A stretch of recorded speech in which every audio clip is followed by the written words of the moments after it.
সংসদ নির্বাচন অর্থ এই আদেশ জারির অব্যবহিত পরে অনুষ্ঠিত জাতীয় সংসদের সাধারণ নির্বাচন।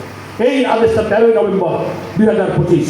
ফলে এই যে পার্লামেন্ট আমরা 26 সালের 12 ফেব্রুয়ারি করেছি, এটা বাংলাদেশের সংবিধান অনুযায়ী হয়নি, এই গেজেট অনুযায়ী হয়েছে, রাষ্ট্রপতির আদেশ অনুযায়ী হয়েছে। তো সেখানেই বিএনপি অংশগ্রহণ করেছে। আর এক জায়গায় বলেছে এই আদেশ জারি অব্যবহিত পর অনুষ্ঠিত জাতীয় সংসদ নির্বাচনের একই দিনে গণভোট এবং জাতীয় ভোট হবে। দুই জায়গায় রাষ্ট্রপতির আদেশে এই জাতীয় নির্বাচনের ভোটকেই ভোট বলা হয়েছে।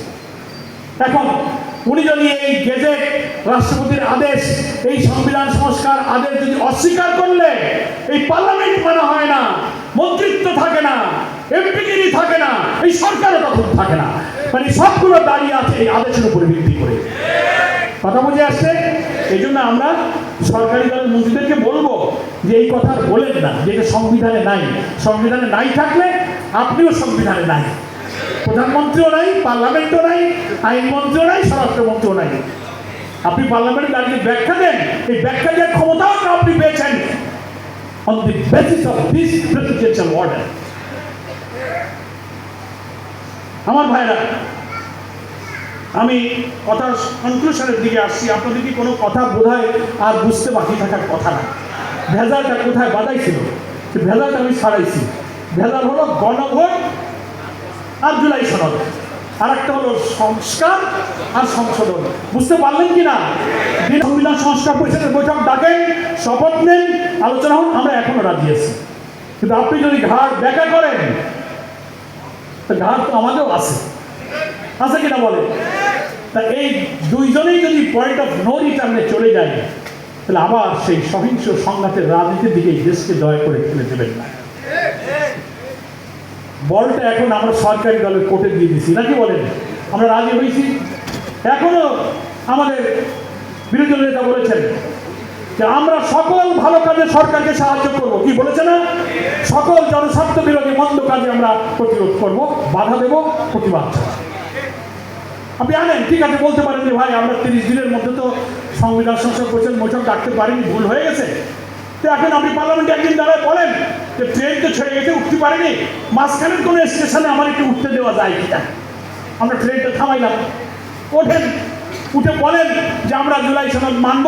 তখন একটা কমিটি গঠনের প্রস্তাব দেন, সেটা সংশোধনের কমিটি নয়, সংস্কারের জন্য কমিটি হইতে হবে। কি রাজি তো? তাইলে আমরা রাজি আছি। আমরা মনে করি সরকারি দলের এই সংকটময় মুহূর্তে তাদের পরিস্থিতির বোধোদয় হবে। চারিদিক থেকে রাষ্ট্রের বিরুদ্ধে ষড়যন্ত্র ঘিরে ধরছে। আধিপত্যবাদী দিল্লির ষড়যন্ত্রে বাংলাদেশের ভূখণ্ডকে আবার খামচে ধরতে চাইছে। বর্ডারে তারা পুশিং করছে, হত্যা করছে। ওখান থেকে বলছে বাংলাদেশ তারা দখল করবে, রংপুর দখল করবে, চট্টগ্রাম দখল করবে, তাদের প্রদেশ বানাবে। ভেতরে ভেতরে অনেক ষড়যন্ত্র চলছে। আপনি কি এখন হাসিনা বলতেছে আমি ডিসেম্বরে আসতেছি, তাই তো ওনার জন্য গেট সাজাইতো, রেডি টু ওয়েলকাম, স্বাগত জানানোর প্রস্তুত হন। আপনি হাসিনারে সামলাবেন, দিল্লিকে সামলাবেন, না 11 দল জনগণকে সামলাবেন? আপনি সিদ্ধান্ত গ্রহণ করেন। সংঘাতের সব কয়টা দরজা খুলবেন না। আমরা জাতীয় ঐক্য চাই, আসেন। আধিপত্যবাদ বিরোধী আওয়ামী ফ্যাসিবাদের বিরুদ্ধে 11 দল আপনাকে সাহায্য করবে যদি আপনি ভূখণ্ডের অখণ্ডতার স্বার্থে রক্ত দিয়ে জুলাই সনদকে আপনি গণভোটের রায় মেনে আপনি বাস্তবায়ন করেন। তাহলে আমরা আপনার সাথে আছি। কি ঠিক আছে কিনা বলেন? আমরা গতানুগতিক বিরোধী দলের মতো বিরোধী দল আমরা নই, এটা আমাদের আমির জামাত বলেছেন। আমাদের লোকেরা বলে কি ভাই তোমরা কিরকম বিরোধী দল, কুসুম কুসুম বিরোধিতা করো, পেপারে লেখে না? মানে আমাদের ওরা আমাদের কুসুম কুসুম মানে কি? তাহলে গরম গরম হলে কি হইতো? 10টা গাড়ি ভাঙতাম, একটু আগুন দিতাম, হরতাল ডাকতাম, বাস পোড়াইতাম, তাইলে কুসুম কুসুম করতো না। আমাদের উদারতা, আমাদের ভদ্রতা, আমাদের স্বাধীনতা, আমাদের উদারতা, আমাদের সংবিধান, গণতন্ত্র, সৌহার্দ্য এবং নিয়মতান্ত্রিক রাজনীতিকে দুর্বলতা মনে করবেন না। কিন্তু আমরা আপনাদের এখনো সময় আছে। দেশ বিরোধী ষড়যন্ত্রের সমস্ত দরজা খুলে যাচ্ছে।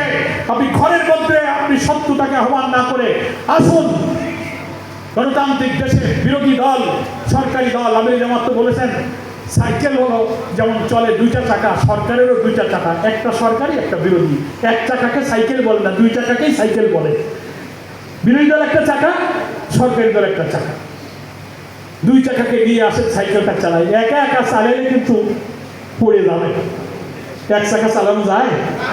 ফলে আমরা সব কথা ভেঙে চুরে বললাম, বল এখন আপনার কোর্টে দিয়ে দিলাম, এখন আপনি খেলেন।